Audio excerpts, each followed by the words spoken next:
Hi, welcome back. I appreciate you stopping in. So today we are going to talk about the few Oncidium types I have. I don't have the Brookside family or the Sherry babies in this grouping because I am doing separate videos on those, so that'll be coming later on this month. So let's just get started. So I have this Berrylicious here that is a Gammon White Knight that recently was repotted, and she is in fresh bark and moss mix, and as you can see, her roots down in here, and she does have some roots right here on top that I'm trying to encourage to go down. She was recently in the same circumference size as far as it's I think this is a 4-inch, but she's deeper. The other pot was only about that deep, so I want to encourage those roots to stay in the pot as opposed to all growing out of the pot. And I do have her strapped just a little bit to kind of harden off the growth to go up instead of sideways. She is still absorbing these leaves here, which are older growths. And other than that, she's not doing much of anything. She's just kind of hanging out. I've never seen her in bloom. Again, I purchased her, I've lost the tag, but it was either late 2019, early 2020. And from what I've seen on the internet, she's got the spidery, more spidery flowering, but still can tell there's some Oncidium in there. So looking forward to seeing her blooms eventually. Then we have this poor not Wilsonera, is it? Yeah, it is a Wilsonera. Martian leather Berrylicious that I've had since October of 2021. Nope. Sorry guys, I put her in the setup in October of 2021. I've actually had her since May of 2020. My husband bought her for me for an anniversary. I've seen her in bloom at the nursery, but this one was not in bloom. I thought this one was the best one because it had like 3 directions of growth. Well, as you can see, she's now down to 1. This is the one that every time a new growth starts, the bulb ends up rotting. This one, fortunately, did not. However, she did have another growth right here that I had to cut off because it was rotting. And as you can see, it's not sitting in the media, so I'm not sure if there's something inadvertently wrong with her. But this new growth, hold on, she does have some constantining on the beginning part of her leaves, but I also see a new root, if you can see that. I don't know if you can see it or not. Let's see, get you in a little bit closer. But there is one little root growing down in there that I can see. So I'm going to hope that making the assumption there's more roots coming is a good thing. But I may just go find her again and buy another one. I don't know. She's got beautiful red flowers from the Berrylicious name. You would expect that. And then we have the No ID Oncidium that is actually 2 now. It used to be 1. I split her and then I put her back together. Her mama bulbs, both of those are now really swelling back up. They were starting to shrivel, but now they're swelling back up and nice and hard. She does have a lot of new growths in here. Some of the growths aren't progressing very well, but this one here is the best growth so far. There's no constantining. She's still moving right along. I have another new growth right here, and then there's one up in there. On this side, there are several new growths that are doing well. And then if you look at this one, let's see, can we get it in the camera? See how constantined? Let me move one of these leaves out of the way so you can kind of see. There. Maybe. Do it that way. You know what? When they're thick like this, it is hard to show you guys stuff. But do you see how constantined it is? It's now starting to straighten itself up. But we do see root activity on the outside, so something in there is producing some roots. I don't see very many on this side. I just see the one little one right there. So hopefully, eventually, one day it'll bloom again. I did purchase her in bloom. She looks a lot like a bobcat type, or one of those wildcat, bobcat, whatever they're called. It looks like one of those, but because it's been so long since I've seen her bloom, I've had her since 2019. I can't remember, and I don't have any pictures of her, so can't really show you that. Then we have the Yellow King, the Oncidium Yellow King that was recently repotted in December. I purchased her in December and she was repotted in December. She had blooms when I purchased her. And as you can see, I've now cut the bloom off. I'm allowing her to absorb this spike. Not that she needs the spike for support, but I'm just letting her use that as extra energy.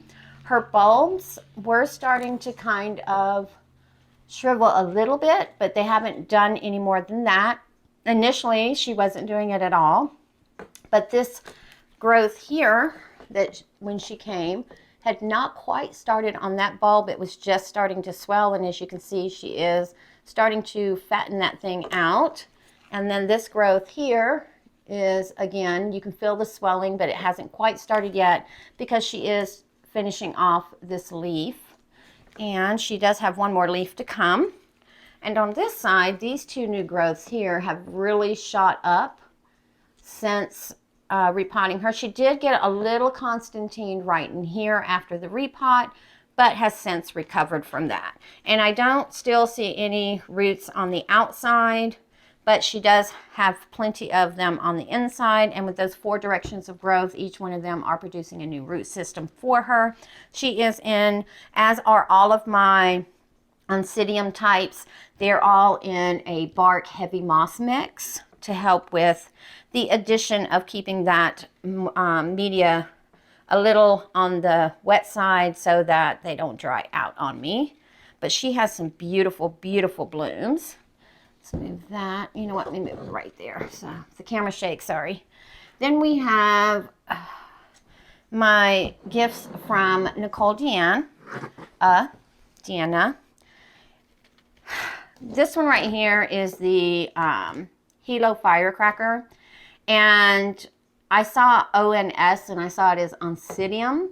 It's actually an Oncistelle just like the Yellow King. As I've stated before, I feel like I repotted her at the wrong time. She has not ever lost the strength in her leaves. Her leaves have always stayed nice and firm. However, the growth that she came with, which was this one right here, it stopped developing altogether. It was at the point where the bulb should have started swelling and creating. However, it did not. So the big juicy bulbs that we just saw, the Yellow King, she used to have those as well. These bulbs are starting to swell back out. There are roots in the pot. I do not want to disturb anything in here because she is now in recovery, and I have been looking out for new growth, and I think she may be starting one right down here. Or on this side, there is a little drying of the bract area. Whoops. Or on this side, a little drying on the bract area. I do not want to move anything because she is recovering. I do not want to lose her because, like I said, she was a gift from Nicole Deanna. Then the other ones we're going to talk about, these are Miltoniopsis. This is the, let me grab the tag so I can show you because I chop the name up all the time, but it's Lila Fereniho.